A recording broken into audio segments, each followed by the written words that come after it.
Give a man a candle and a set of matches, he'll be warm for a night. Set a man on fire, he'll be warm for the rest of his life. Trailblazer. That's the idea that I wanted to impart upon all of you. That's what I think Vaibhav Gupta's speech was all about. Setting a trail about doing dumb things and how doing all of these dumb things can actually make a difference. As a trailblazer, one of his responsibilities is actually to show a path. And that is pretty much how I'm going to be structuring his evaluation. At first, we have the muddy road, right? Which is, of course, the first part that's ever made when you're making inroads.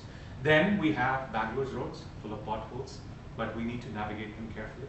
And then you have the amazing roads of the Autobahn. And that is how I'm going to be structuring my evaluation for you today. First off, the inroads, which is where the roads are very, very kacha, or very raw, so to speak. The things that you've actually done was, one, you borrowed a lot from your personal experiences. Do you guys remember how he actually even started the whole speech? He was dancing. I'm supposed to be shameless and I can't manage that. I don't have the courage to do something like that. So I think that was very, very commendable. So thank you for that. What's more is Vaibhav delved deeper into all the different things that he has done in his speeches. He spoke about the toilet paper, he spoke about the shaving, all of them to highlight that, hey, these are different facets of my life which indicate that you should be doing dumb things and have dumb fun, because that's pretty much the only thing that matters. He then built upon that concept a lot more to explain how these concepts were actually relevant. He showed what he did, and he also explained why he did it. And then when you build upon this concept, he was able to show many of us in the audience, including myself, for a thing or two, on how we can actually get more from our experience here as Toastmasters. Moving on to Bangalore's pothole roads, some things that you could perhaps invest in to get more mileage, so to speak. First thing is vocal variety.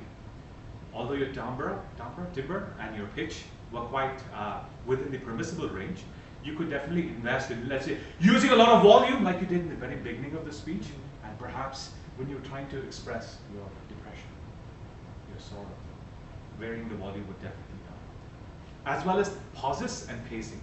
Two other things that you could invest time into working into your speech, even though I am aware that improv is your style. Factoring these in when you're delivering will definitely make a big difference. And building on these pothole roads, if you want to layer them smooth with a cement surface, the things that you should definitely invest on is engaging the audience a little bit more.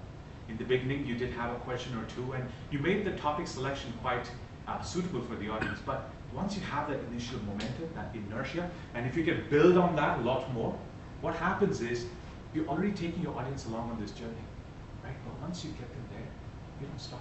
You just keep pushing and pushing. And once you go so far, so fast, you can just knock it out of the park. In summary, you had a lot of good things when you started off with your story, when you started off with your personal experiences. And then when he built upon this to say, hey, this is what I think is good, this is what's not working, he had some areas to fix. And of course, he's shown the way for a bright and wonderful future, like his career in Toastmasters. Back to you.